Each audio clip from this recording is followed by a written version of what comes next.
The crowd laughed when the noise broke the silence of the train car, but the smile didn't last long. It had started as an ordinary evening commute. The Amtrak car rattled in its familiar rhythm, fluorescent lights humming overhead, a handful of tired passengers sunk into their seats. The air smelled of reheated coffee and damp coats. People scrolled on their phones, dozed against windows, or whispered in low voices, waiting for the slow miles to pass. Among them, one man sat almost unnoticed in a corner booth. Denim shirt, worn leather boots, a quiet posture that blended him into the background. Chuck Norris. Most hadn't realized it yet. Without cameras or lights, he looked like any other older traveler riding home. His eyes were half closed, his hands folded loosely on his lap, the faintest shadow of a smile tugging at the corners of his mouth. The peace cracked when a group of young men stumbled into the car from the one ahead. They were loud from the start, beer on their breath, laughter pitched too high, voices bouncing off the metal walls. One of them, taller than the rest, carried himself with the swagger of someone who believed the whole room owed him attention. He scanned the car quickly, smirked, then stopped when his gaze landed on Norris. He leaned toward his friends and said something under his breath that made them chuckle. Then, louder, so the car could hear, "Well, look at this. Isn't that Chuck Norris? Or just some old guy pretending to be him?" A few heads turned. Passengers who had been dozing straightened. Phones tilted, already recording. The tension in the air thickened, half amusement, half unease. Norris didn't move. His eyes remained closed. The corner of his mouth twitched, not in irritation, but in the way someone might react to a fly buzzing nearby. The man stepped closer. His voice rose. "What's the matter? Cat got your tongue? I thought Chuck Norris was supposed to be a fighter. Guess the movies lied." His friends broke into drunken laughter, slapping their thighs. A couple of passengers joined in nervously, as if laughter could shield them from whatever was brewing. Others shook their heads, uneasy, murmuring for him to sit down. The tension spread like static through the car. Still Norris remained motionless. The young man's smile faltered for a beat, then returned sharper, crueler. He leaned toward an older woman in the seat ahead. "Don't worry, ma'am," he said, pointing at Norris. "If this old cowboy gets out of line, I'll protect you." His friends howled again, but the woman's face tightened, lips pressed in a hard line. The crowd became the third character in the story. Every movement, the clink of bottles, the faint squeak of shoes against the aisle floor, echoed louder than it should have. People glanced at each other, silently asking, "Is this going too far?" A man near the back whispered to his wife, "That really is him. It's Chuck Norris." The whisper rippled like a secret, spreading row by row. The young man, emboldened, bent closer to Norris. His voice turned mocking, his words sharp. "Tell me, old man, those punches in your movies. Ever land one in real life? Or were they just for Hollywood?" He reached out a hand, hovered it just inches from Norris's shoulder, teasing contact. The car collectively stiffened. Someone coughed, the sound snapping in the silence like a twig. Norris finally opened his eyes. Just that. Two pale blue irises meeting the younger man's gaze. The laughter died instantly. There was no anger in the stare, no challenge, just a calm that felt heavier than violence. It was the look of someone who didn't need to prove anything. The aggressor faltered. His grin slipped, though he tried to mask it with another bark of laughter. "Come on, don't just sit there. Show us what you've got, movie star." Phones lifted higher. A child peeked over the back of a seat, eyes wide, clutching his mother's sleeve. The woman crossed herself under her breath. Norris said nothing. His silence cut deeper than any insult could. The young man's face flushed, frustration seeping through. He took a louder tone, shouting, "See? He's nothing. Just an old man riding a train." The words bounced around the car, ugly and hollow. Some passengers jeered, egging him on out of fear or nervous thrill. Others glared at him with open contempt. The division sharpened. And still, Norris sat quiet. That stillness was unbearable. The younger man's voice cracked as he tried again. "What's wrong, Chuck?" Too scared to answer. The train rumbled over a joint in the tracks, the sound booming like a drumroll. The lights flickered for a fraction of a second. The atmosphere thickened further, almost unbreathable. Then, with deliberate slowness, Norris lifted his head fully and met the young man's eyes again. His voice, when it finally came, was low and steady. "Respect isn't a game," he said. "You'll learn that one way or another." The words sliced the air clean in half. For a moment, even the train itself seemed to hush. The man's friends stopped laughing. Passengers shifted forward in their seats. Phones zoomed closer. The aggressor's smile died completely. He clenched his jaw, muttering something under his breath, but his body betrayed him, shoulders tightening, fists half-closing, feet shuffling for stability. The moment stretched taut as wire. Everyone knew it couldn't hold forever. And then, in a flash of frustration, the young man reached out, gripping Norris by the shoulder. The entire car froze. Breaths held. Eyes widened. The tension had snapped, and something irreversible was about to begin. "Just wondering, where are you watching from?" "Write it down, Bello." The grip on Norris's shoulder was casual, almost lazy, but everyone in the train car felt the violation. It wasn't just a touch, it was a claim. Fingers pressed just firmly enough to declare ownership of the moment. The overhead lights buzzed faintly, the steel wheels clattered in rhythm against the track joints, but none of it covered the sound of silence that fell over the passengers. The young man's friends leaned into the aisle, their laughter echoing too loudly, like stage actors playing to a crowd. They wanted this scene to spiral. Phones rose higher, small red lights recording. A teenager angled his camera for the best shot, shaking with excitement. Across the aisle, a woman pulled her child closer and whispered something too soft to hear. The boy stared, wide-eyed, caught between fear and awe. "See that?" The aggressor crowed, stepping back just enough to make sure everyone was watching. He tapped the back of his hand against his jeans as if brushing off dirt. "Nothing. Just an old man sitting there." His voice dripped with the fake confidence of someone who needed witnesses to believe his own story. His friends cackled in approval, but the rest of the car stayed quiet. Norris didn't flinch. His eyes remained lowered, breath slow and steady, as if none of this mattered. His body gave nothing away, no anger, no reaction, no hint of weakness. The stillness was unnerving. The aggressor tried to drag the spotlight wider. He pointed at a businessman in a wrinkled suit. "What about you, Mr. Wall Street? Think this cowboy could last a second against me?" The man in the suit raised his palms, shaking his head, pretending to be invisible. He turned toward a teenager with headphones. "You want a picture with your hero here? Maybe he'll sign your backpack." The boy hesitated, pulled the headphones down, and in a shaky but clear voice said, "Leave him alone." The air thickened. That single sentence carried more weight than all the laughter. Passengers shifted uneasily. The young man's grin sharpened into something cruel. "Cute," he said, taking a half step toward the boys' row. His friends hooped, emboldening him further. The conductor appeared in the doorway, knit cap pulled low, eyes heavy from too many shifts spent breaking up drunks. His voice was calm, measured. "Sir, take your seat." The aggressor didn't even look back. "Relax," he said, spreading his arms as though he were doing a show. "Just having fun. Everyone's so uptight." His grin widened, but it rang hollow. "We good?" The silence answered for them. He pivoted back to Norris.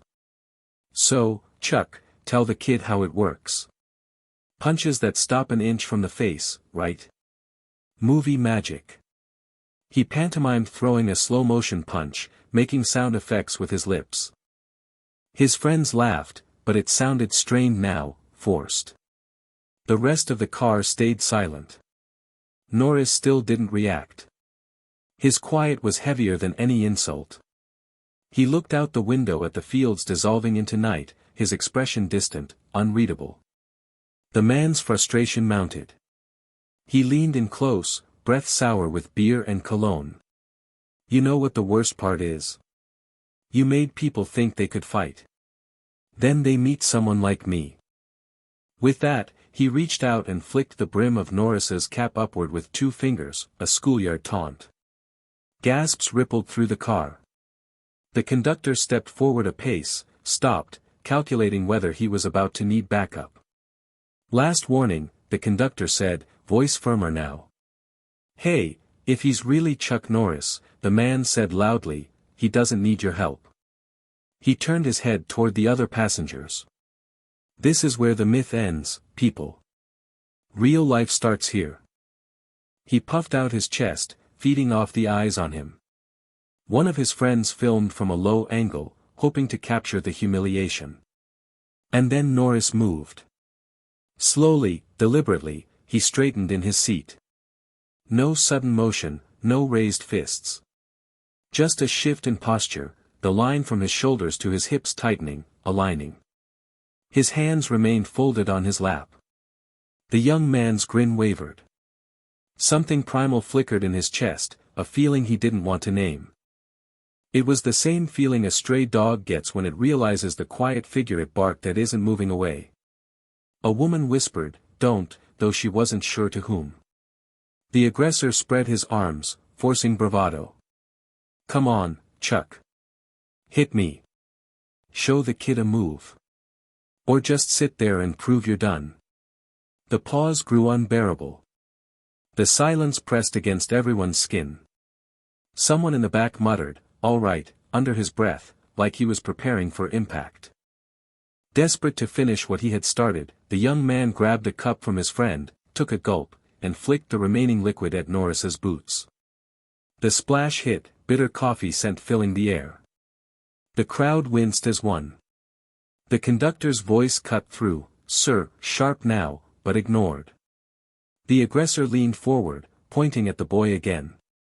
"Watch, champ. This is what happens when old myths meet reality."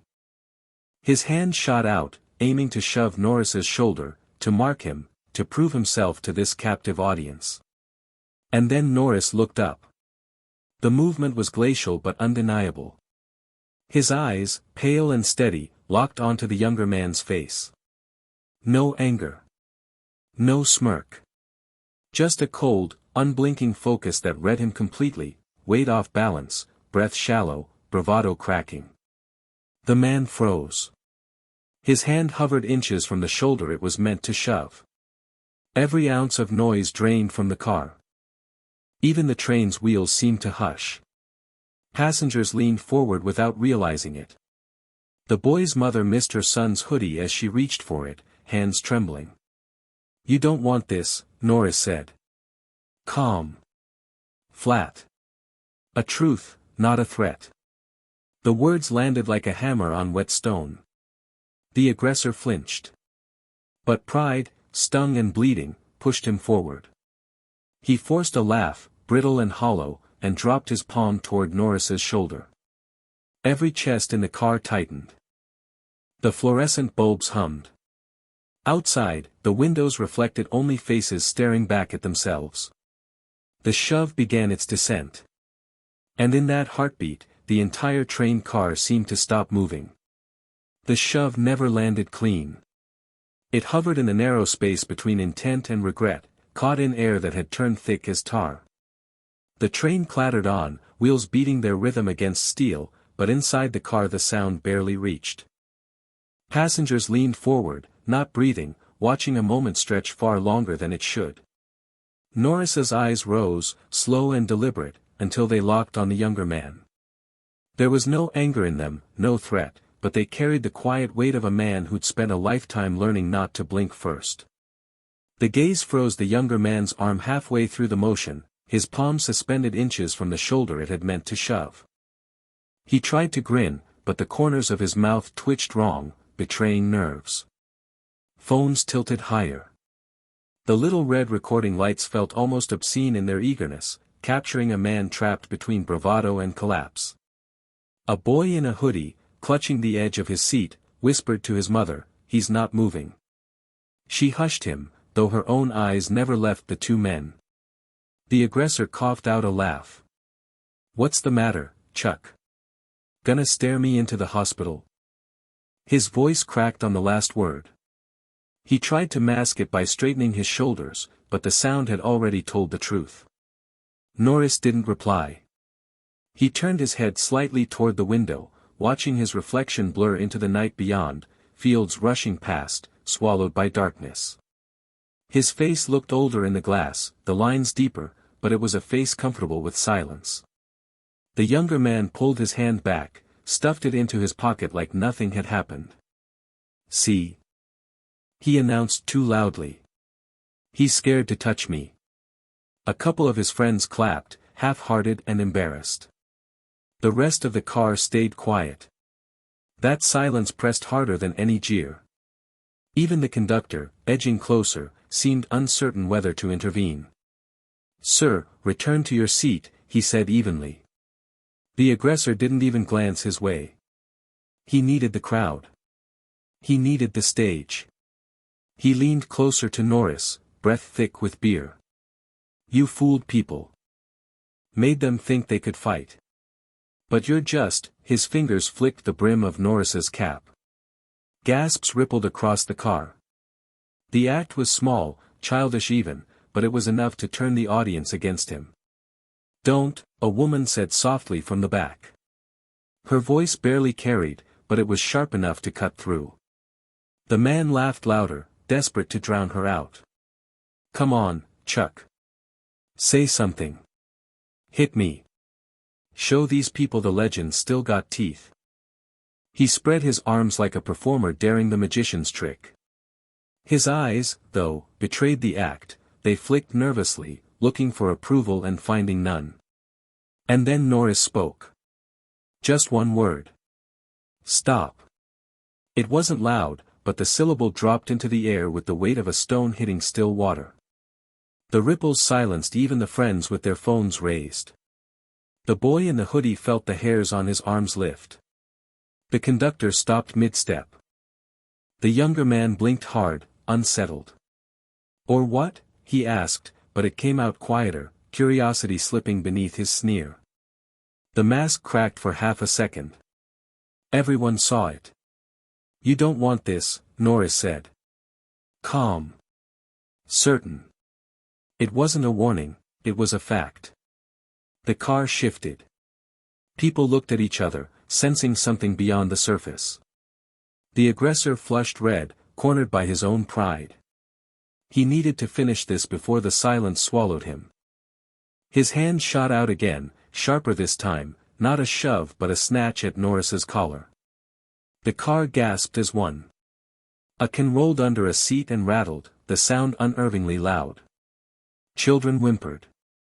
Even the phones shook as hands trembled. But the grip never found what it wanted. Norris had moved, barely, an inch of space, a fraction of timing. Enough to turn certainty into failure. The younger man's hand closed on cloth, but the motion felt wrong, late, hollow. His balance tipped forward, his body betraying him. Norris's gaze didn't waver. For the first time, a thin edge of steel entered it, not anger but the simple assurance of someone who knows the ground he stands on. "You think you're stronger," Norris said quietly, almost kindly. "But strength without control is just noise." The word struck harder than any blow. The aggressor's chest heaved, his fists tightened, but the fight had already drained out of him. His friends muttered, uncomfortable, their laughter long gone. And yet, unable to retreat without losing face, the younger man lunged again, harder, reckless, desperate to claw back the image he'd lost. The car leaned with him. Passengers clutched seats. Someone whispered a prayer. The mother's hand tightened on her son's shoulder. The fingers closed once more on denim, jerking at Norris's collar. The entire train car froze, drawn into that single violent pull, suspended in the breathless space between cause and consequence. Time narrowed to a thread. The reflection in the dark window showed two faces, one calm, one contorted. The moment had finally arrived. The shove never landed. Instead, Norris's hand rose almost lazily, fingers finding the man's wrist with the precision of someone reaching for something he already owned. No theatrics, no sudden violence, just a calm, precise grip. It looked ordinary from the outside. To the man trapped in it, it was a lock he couldn't pick. Gasps tore through the train car. A woman clapped her hand over her mouth, nearly dropping her coffee. A teenager filming whispered, "No way," his phone shaking as if his own hands couldn't believe what they'd caught. For an instant, the entire carriage seemed suspended between awe and disbelief. The aggressor yanked, twisted, shoved his shoulder forward, nothing. The harder he pulled, the weaker he looked. Muscles swelled, jaw tightened, sneakers squeaked on the floor, but the wrist stayed exactly where Norris wanted it. The difference between noise and control had never looked so stark. Norris's face didn't change. No sweat, no anger.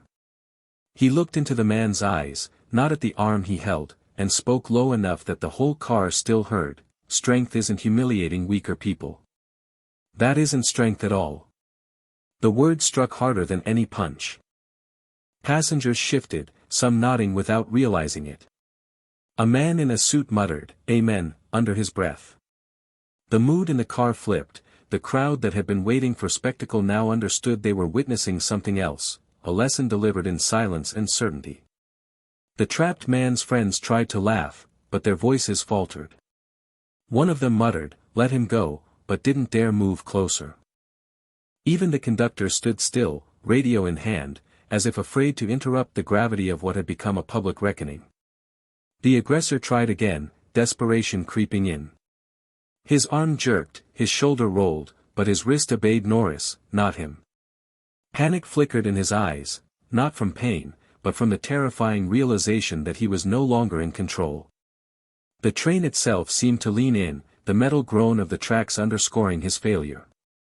Then Norris released him. Just like that. The grip opened, and the young man staggered back half a step, clutching his arm as though it no longer belonged to him. The release was more humiliating than a strike could have been. It wasn't that Norris couldn't hurt him. It was that he had chosen not to. Phones caught the image, a red-faced man panting, trembling, staring at his own hand while the calm figure opposite him sat as if nothing had happened. The contrast was unbearable. The boy in the hoodie clapped suddenly, 3 sharp beats. Other children joined, their applause raw and unfiltered.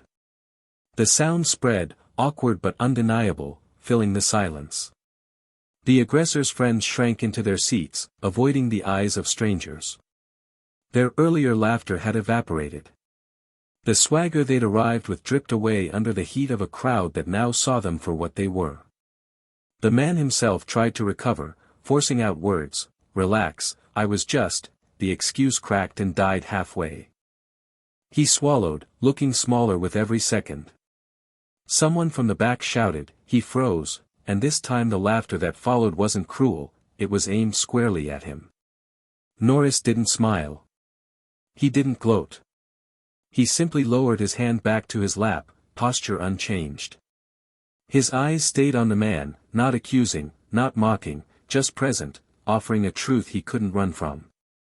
The train swayed into smoother track. Reflections in the dark windows showed a carriage full of faces caught in a moment that felt larger than themselves.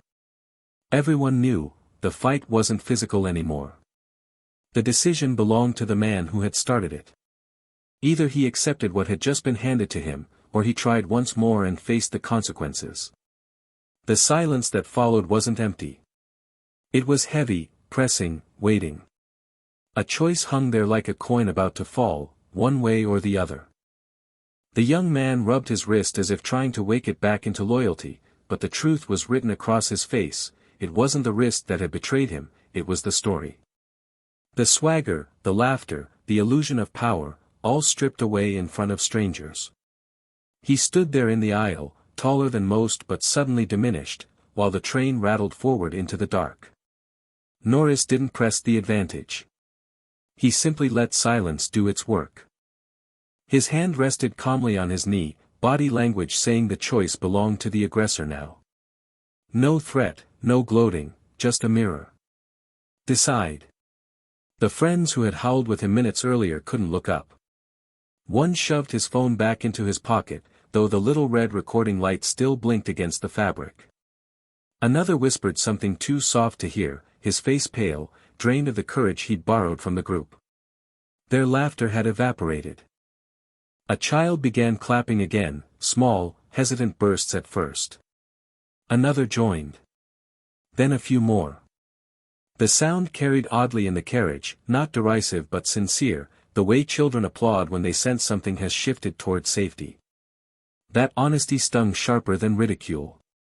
The young man flushed crimson, jaw tight, eyes darting for escape. He tried to grin, tried to spin the scene back under his control. "Relax," he said too loudly, his voice cracking. "I was just kidding around." The words landed flat, tinny, like coins hitting a floor. Even his friends wouldn't laugh with him. From the rear, a woman's voice cut through. Calm. Clear. "We saw you." Heads turned. A murmur of agreement spread. The young man's mask slipped further. He ran a hand over his face, muttered, "You don't get it." But they did. Everyone did. The conductor hovered nearby, radio still in hand, but he seemed to realize the train itself had chosen sides. He softened his stance and said, "Let's return to our seats." It wasn't an order. It sounded almost like an invitation to dignity, if anyone was brave enough to accept it. Norris remained motionless. His eyes stayed on the man, steady, unblinking, but absent of cruelty. It was an invitation too, you can step back now, if you want to. The kind of look that offers no escape from truth but doesn't chain you either. The younger man tried again to laugh, a hollow rasp. "Well, you all got your show, right?" He jabbed a thumb toward Norris, hoping for a reaction. The legend still got a trick or two. His smile wobbled, then died when the silence returned heavier than before. A boy in a hoodie, emboldened by the quiet, said clearly, "He didn't trick you. He stopped you." His mother reached to hush him but didn't follow through. She was nodding too. That line cut deeper than any insult. The car's atmosphere shifted again, no longer watching a spectacle but weighing a verdict. The aggressor's friends shrank further back, jackets pulled tight, eyes on the floor. Someone in the rear shouted, he froze. Laughter erupted, but this time it wasn't cruel, it was collective, a release of tension, and it landed squarely on the man who had swaggered in. He winced at the sound, shoulders curling inward. "Whatever," he muttered, clinging to the only defense pride offered. "You all think you know me?" But the sentence crumbled halfway, unfinished, pointless. The conductor gestured toward an empty seat. "Sit," he said firmly, but not unkindly. The word echoed as both command and mercy. The young man hesitated. Sitting meant it was over. Sitting meant admitting something he wasn't ready to name. His eyes flicked to the door at the end of the car, the one he had stormed through earlier like a conquering hero. Now it looked narrow, almost shameful. Norris finally moved, his palm opening outward, small, steady. The gesture was simple, enough. The weight in the room eased, not fully, but enough for people to breathe again. A few passengers shifted back into seats, coffee cups finding holders, bags tucked into corners. The rhythm of the train returned to awareness. The man exhaled loudly, trying to sound bored. "It's done," he announced, pointing vaguely around him. "You wanted drama, you got it. He's a big deal, congratulations." His voice cracked again, a surrender dressed as sarcasm. He lowered himself into the seat across from his friends, the thud of his body against the cushion louder than it should have been. The car exhaled with him. Shoulders dropped. Someone whispered, "Finally." A child laughed in relief. Norris adjusted his jacket, brushed dust from his boot, and turned his eyes back to the window. The reflection of the entire car looked back, weary commuters, kids still buzzing with adrenaline, strangers bound by a story they hadn't asked for but would never forget. People murmured, some already typing into their phones, uploading shaky clips of what they'd just seen. "Chuck Norris shut him down," one muttered. Another whispered, "He didn't even hit him." Norris didn't claim the last word. He let the silence remain. And in that silence, everyone understood the fight had already been decided, not by force, but by the man who didn't need to prove anything at all. The young man slouched in his seat, eyes fixed on the floor pattern. His pride fought for scraps, but his body betrayed the truth: he was finished. He rubbed his wrist again, winced, and gave up. Norris turned slightly, met his gaze one more time. His voice was low, calm. "You can be better than this." The words hung there, not heavy but alive, an open door. The man blinked hard, swallowing. For the first time that night, he didn't look angry. He looked lost. And as the train drummed steadily forward, the car leaned into the pause, waiting for what would come next. The carriage was quiet except for the rattle of the tracks.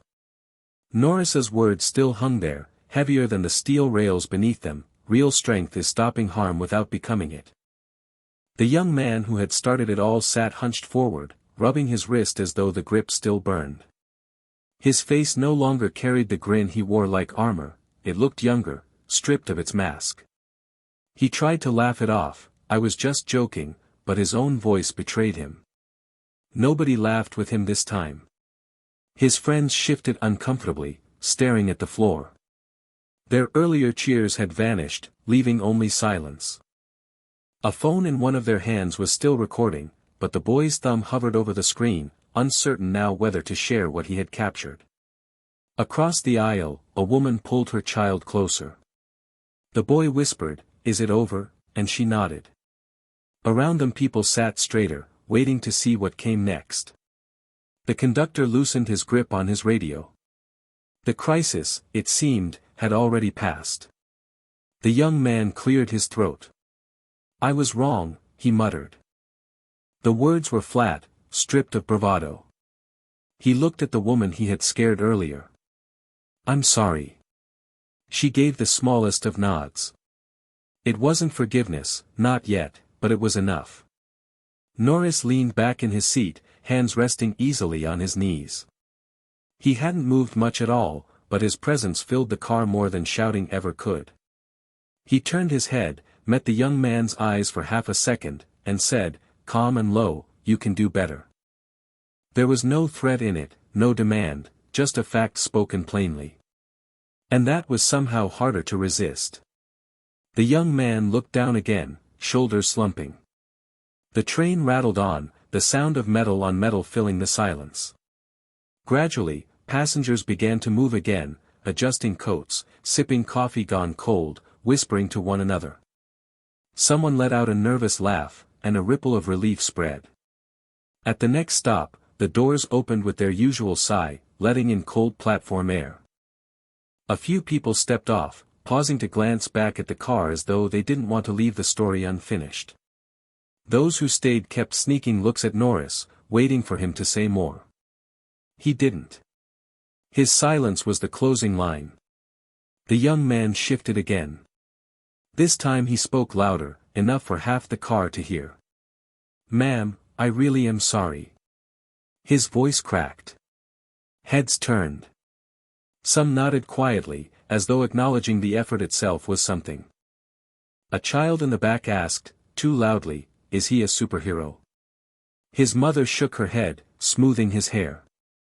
"No," she whispered. "Just a man."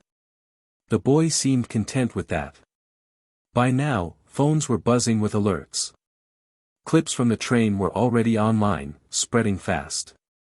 The captions would focus on the name, Chuck Norris, but those inside the carriage knew it wasn't about that. It was about restraint, about how silence can hold more power than noise. As the city lights began to flicker outside the windows, reflections layered across the glass, the atmosphere shifted again. People sat a little taller. The young man no longer smirked, he looked simply tired, like someone who had dropped a heavy mask. His friends kept their eyes forward, still and pale. When the train slowed for the final station, Norris rose without hurry. He let others move into the aisle first. At the doors he paused, looking down the length of the car, not to collect gratitude, but to be sure calm had returned. Then he stepped out into the cold night and was gone. The passengers stayed behind, whispering to each other in voices hushed but certain. They would tell this story later, over dinner, in texts, on social media. But for now, they carried it quietly, each knowing they had seen strength that needed no spectacle.